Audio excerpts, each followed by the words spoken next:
Përshëndetje të gjithëve. Sot në mbledhjen e fundit për këtë sezon të Këshillit të Ministrave u miratuan disa akte për Ministrinë e Mbrojtjes, pesë, ndërta janë ndryshimit e ligjit për të vëshëm për të vjuar procedura për disa nga kompanitë dhe të gjitha ndërmarrjet e përbarsha që ne kemi në fushën e industrisë së mbrojtjes lidhur me ligjin për të vëshëm të lidhur me angazhimin e tyre konkret në cilën e teknologjisë fjalës fundit për këtë industri në Republikën e Shqipërisë. Ky lehtësim është jashtëzakonshëm për sa i përket zhvillimit të mëtejshëm, angazhimit dhe ngritjen e këtyre fabrikave, këtyre kompanive në Republikën e Shqipërisë për prodhimin e mjeteve dhe pajisjeve ushtarake, duke garantuar kështu që prodhimi për forcat armatosura dhe forcat e sigurisë është në Republikën e Shqipërisë në kohë reale dhe ajo dorëzohet në një mënyrë shumë shpejt. Shumë shpejt në ditët e ardhshme do të kemi edhe një event tjetër ku do bëhet me dije edhe se sa shpejt këto mjete prodhohen, kur ato prodhohen në Republikën e Shqipërisë dhe sa efektive janë kur këto prodhime ndodhin në Shqipëri. E dyta miratuar edhe projekt akti ligjor për të vajtë në kuvend për miratimin e misionit tonë në Gaza, në përputhje edhe me mandatin e Këshillit të Sigurimit dhe Forcës Ndërkombëtare Stabilizuese.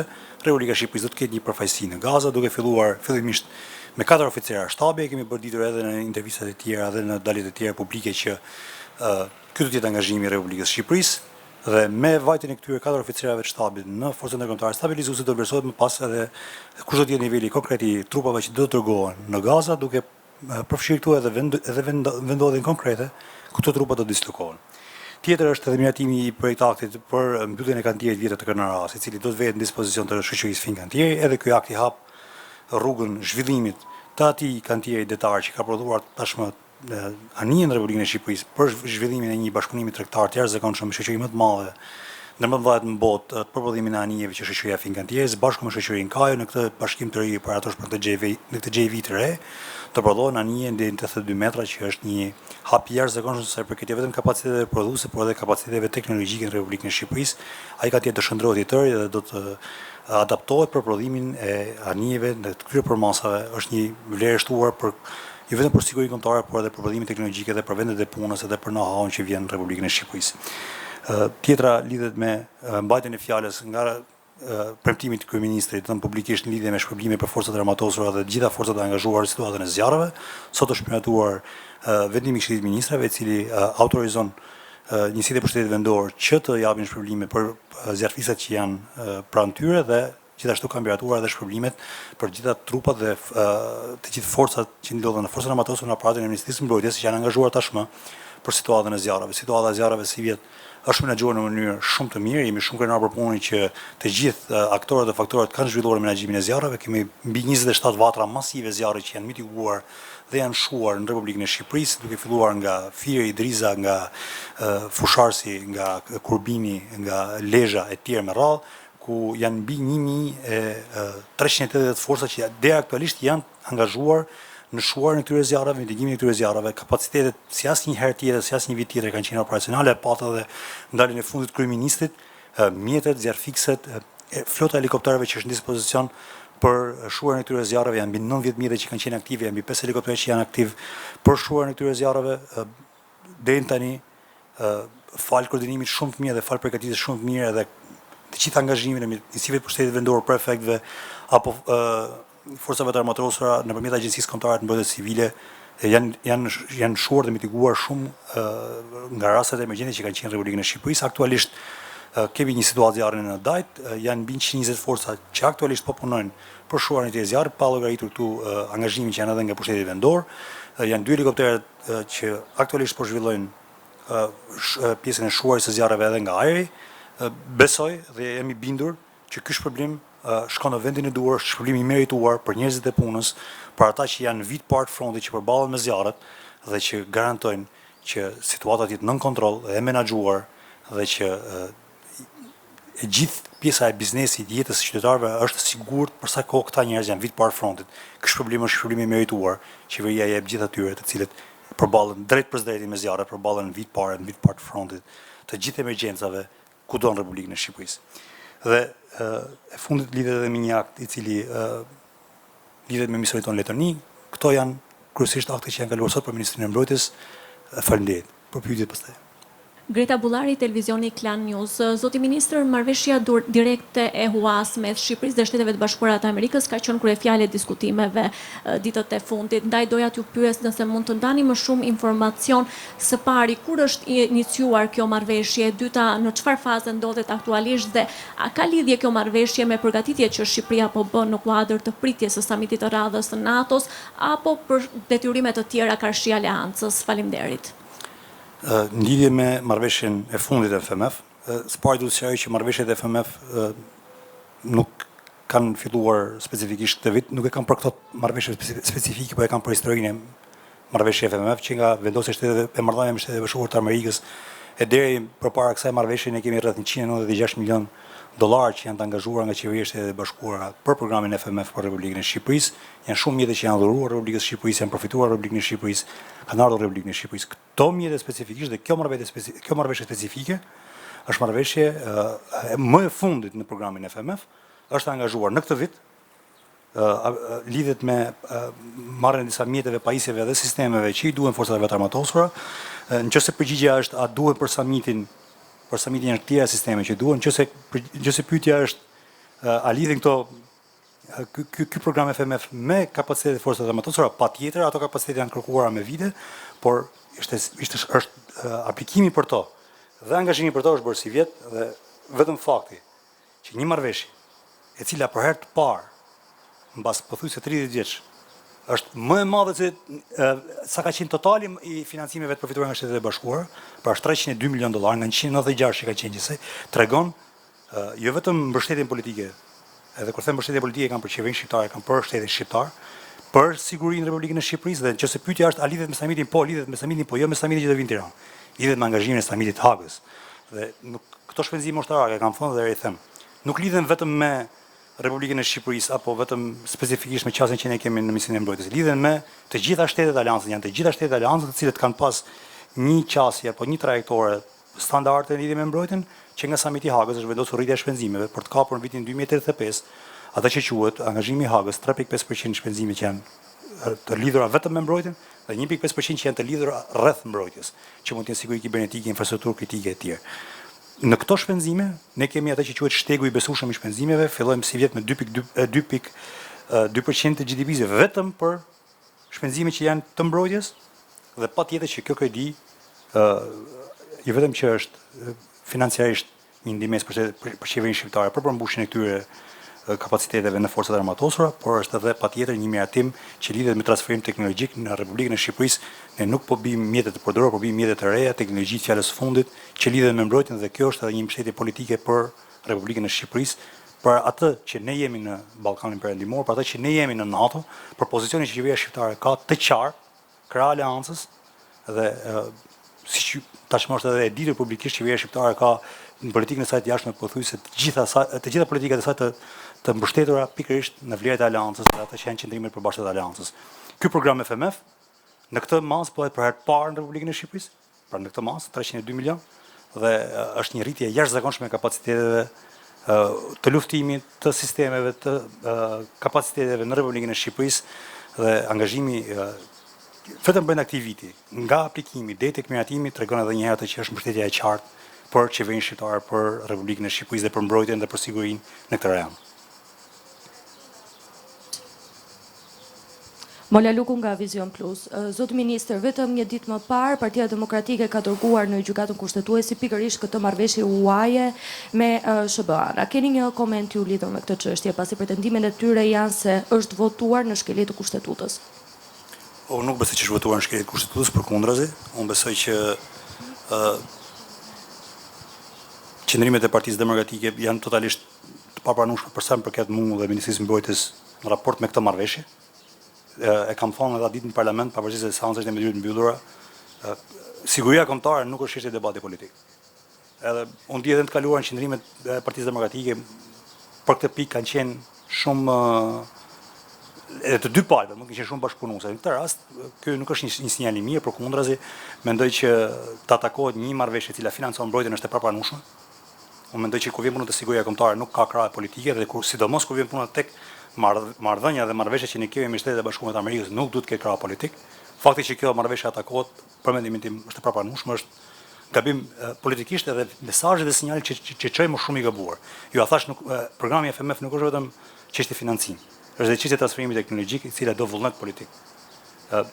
Ka shtete që dëshirojnë të marrin teknologji të caktuar, të cilat po si merrtoi Kongresin në Amerikë nuk i marrin dot, edhe pse mund të kenë parat të financojnë. Prandaj kur vjen puna tek marrëveshjet e mbrojtjes, kur vjen puna tek marrëveshjet e sigurisë, kur vjen puna tek përfitimi i pajisjeve mjeteve ushtarake, teknologjike ushtarake, nuk është vetëm çështje prash, edhe çështje vullneti politik, është çështje edhe sa i besueshëm i Selat, është edhe çështje sa i sigurt jam unë me ty Selat që ti të kesh një teknologji që e prodhon. Marrëdhënia jonë me Shtetet e Bashkuara sot tregon që Shqipëria është një lart e besueshëm, është një lart i qëndrueshëm, është një lart i cili është krah aleancës shpirtërisht, mendërisht, politikisht, ideologjikisht, qëndrojmë të bindur në vlerat e parimet që ne bashkë ndajmë. Razila Myslimaj nga Report Televizion. Zoti Ministër, përqendruar sërish tek marrëveshja, pasi ka shumë pak detaje publike, do donim të dinim sa është interesi i kësaj huaje me Shtetet e Bashkuara të Amerikës. Falenderoj për pyetjen. Kjo pyetje lidhet specifikisht në Ministrinë e Financave, pa që unë di të them është që për shkak të natyrës së marrëveshjes, detajet të kësaj natyre janë konfidenciale.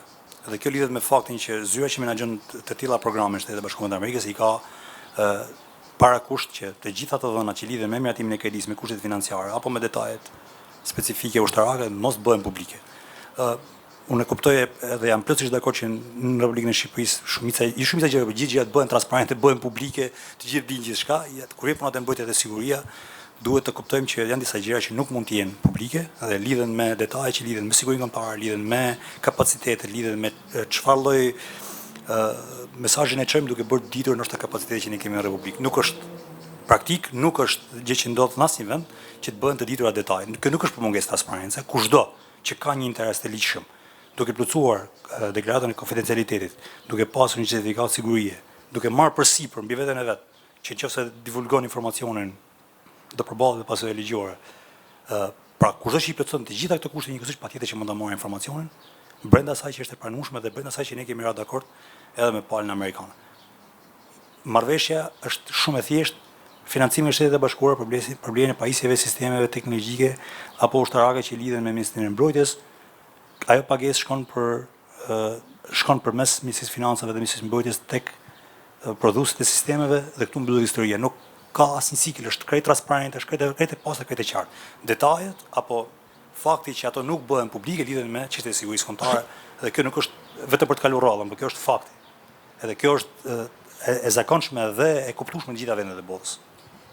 Klajdi Bodë, Syri Televizion. Ju, zoti ministër, thatë që për ju është e papranueshme ky qëndrim, është i papranueshëm ky qëndrim i Partisë Demokratike, po si ministër i qeverisë dhe si jurist, është për ju e pranueshme që neni 83 i Kushtetutës të shkelet për të miratuar një marrëveshje qoftë kjo dhe me Shtetet e Bashkuara të Amerikës, dhe nëse gjykata kushtetuese do vendosë që procedura e kësaj marrëveshje, një lloj si rregullore e kuvendit, është e palishme, çfarë procedure do ndjek qeveria? Do të vijojë të respektojë vendimin e kushtetueses dhe çfarë i kushtonte që ajo marrëveshje të miratohej nesër? Dhe pyetja e dytë. Se më ke bërë disa pyetje bashkë? Po. Dhe pyetja e dytë. Kjo marrëveshje midis Shqipërisë dhe Shteteve të Bashkuara të Amerikës, kjo huaja, do të monitorohet nga partnerët amerikanë, duke parë se Shqipëria ka marrë gjithmonë grante hua, siç janë ato fondet e IPARD-it, dhe më pas është abuzuar dhe kanë shkuar në vende tjera. Paktën duke qenë se detajet e tjera nuk i themi. Partnerët amerikanë do ta mbikëqyrin se si përdore to lek? Faleminderit për pyetjet. E para, unë si jurist nuk besoj që është në shkeljet kushtetutës, dhe kjo është qëndrimi im. Besoj që mënyra se si është rënë dakord dhe mënyra se si është shqyrtuar në parlament ky projekt është bërë i tillë që të gjithë anëtarët e komisioneve, qoftë Komisioni i Sigurisë, qoftë Komisionet e Ekonomisë, kanë pas mundësinë ta lexojnë marrëveshjen në parlament. Marrëveshja është e thjeshtë, marrëveshja nuk është shumë e komplikuar apo e vështirë për ta kuptuar. I është dhënë koha e mjaftueshme nga grupi parlament, nga Kuvendi i Republikës, mbas miratimit procedurës për shpejtuar për miratimin e tij, që të shfrytojë, të lexojë, të bëjë me dije deputetëve të Kuvendit të Republikës. Dhe ajo marrëveshje që është lexuar ditë, do ishte e njëjta marrëveshje që lexojë edhe po të kalohej ajo fati që pretendon Partia Demokratike. Nuk do ndryshon. Marrëveshja është ajo që është, nuk ndryshon. Dhe për të dhënë përgjigje pyetjes dytë, patjetër që marrëveshja monitorohet rreptësisht nga palë amerikan. E thash dhe i them, bëhet fjalë për transferim teknologjik. Transferimi teknologjik, kur ty të vjen një pajisje, nuk është si një armë zjarri e thjeshtë që gjuh një plumb dhe mbaron. bëhet fjalë për teknologji. Dhe kur vjen puna për teknologji, bëhet fjalë për supremaci teknologjike dhe ushtarake. Dhe nuk ka mundësi dhe nuk ka asnjë shans që kjo marrëveshje vetëm të mos monitorohet, po mos jetë gjithë kohës në mbikëqyrjen e palës amerikane qindark për qindark, deri në zërimin e saj plot në përputhje me ato gjëra që ne kemi kërkuar të marrim nga pala amerikane. Nuk ndodh. Sa i përket zbatimit të vendimit të gjykatës kushtetuese, unë nuk di që Partia Socialiste apo qeveria shqiptare të ketë një vendim gjykatës kushtetuese që nuk e zbaton. Unë nuk kam informacion. Por ne bindem që gjykata kushtetuese do të shikojë arsyen, do të shikojë faktin, do të shikojë atë që kjo marrëveshje është, kjo nuk është një marrëveshje e zakonshme, kjo nuk është një ligj i zakonshëm, kjo nuk është një procedurë e zakonshme, bëhet fjalë për sigurinë kombëtare, bëhet fjalë për angazhime që lidhet me mbrojtjen e vendit dhe e them dhe e rikthem. Nuk ka politik të asnjë krau politik që lidhet me çështjet që lidhen me sigurinë kombëtare, nuk duhet të diskutojmë. Pra ne them është e papranueshme dhe e them moralisht dhe e them qëndrimin tim personal që kur vjen puna te siguria kombëtare të dy krahët e parlamentit do të jenë unifikuar. Dhe sidomos, kur flasim për Shtetet e Bashkuara të Amerikës. Nuk është një partner ose do. Faleminderit.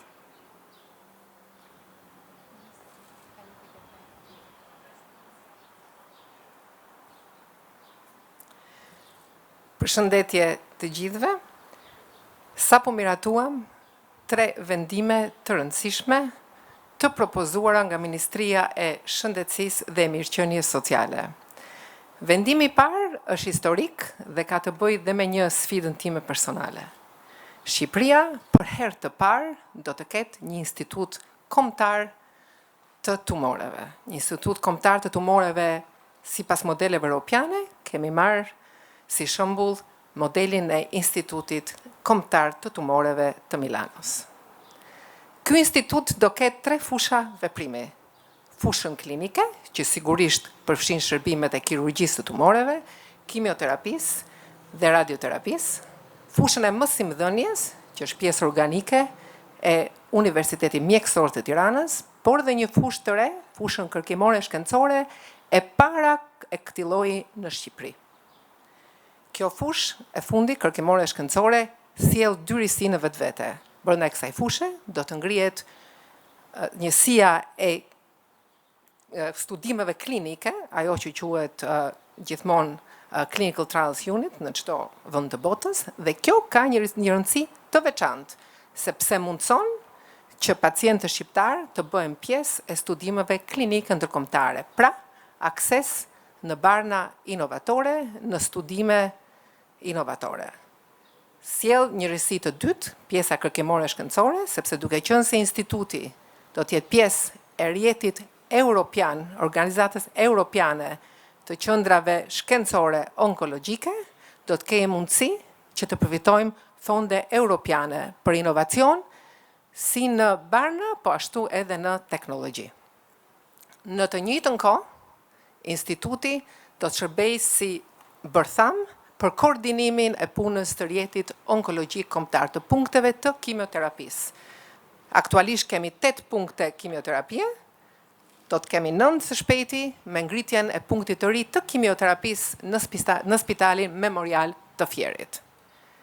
Në të njëjtën kohë, instituti do të angazhohet me formimin, edukimin e specialistëve në fushën e onkologjisë. Ky vendim i marrë sot miraton bazën ligjore të krijimit të institutit, po nis puna për ndërtimin e strukturës dhe funksionimin e këtij instituti. Unë dua të shpreh falenderimet dhe mirënjohjen më të thellë për të gjithë kolegët, Ministrisë e Shëndetësisë, Qendrës Spitalore Universitare Nën Tereza, shërbimin e onkologjisë dhe jo vetëm, mjekët tanë të diasporës që kanë luajtur një rol kyç në këtë iniciativë, por gjithashtu dhe partnerin ton italian. Sot morëm dhe 2 vendime të tjera, njëri prej tyre në fushën e parandalimit. Një fushë etike, siç e kuptoni, për të gjithë qytetarët shqiptar. Këto vendime sjellin 2 risi. Për herë të parë, hiqet tavani moshor për shërbimin e check-upit, do me thënë çdo qytetar në moshën 35 vjeç e sipër, i ofrohet check-upi falas. Për herë të parë, qytetarët të moshuar mbi moshën 70 vjeç do t'ju ofrohet nga shtatori shërbimi i check-upit. Një hap shumë i rëndësishëm në aspektin e parandalimit.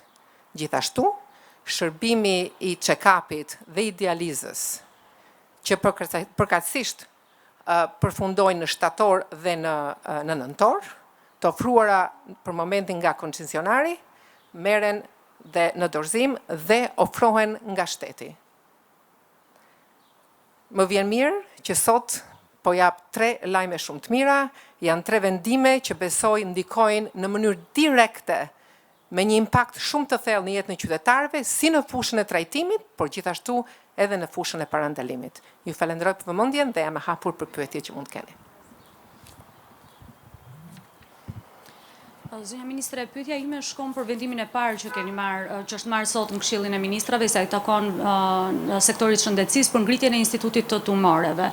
Sa do t'i kushtoj ngritja e këtij instituti Shqipërisë? Ku do t'jetë kjo strukturë dhe a do të shërbej kjo hapësirë e re në sistemin shëndetësor për të përthithur bluzat e bardha profesionist në fushën e shëndetësisë dhe specifikisht në fushën e tumoreve të onkologjisë për t'i rekrutuar, për t'i sjellë dhe për të punuar sërish në vendin e tyre. Ndoshta jo vetëm shqiptar, po edhe profesionist huaj.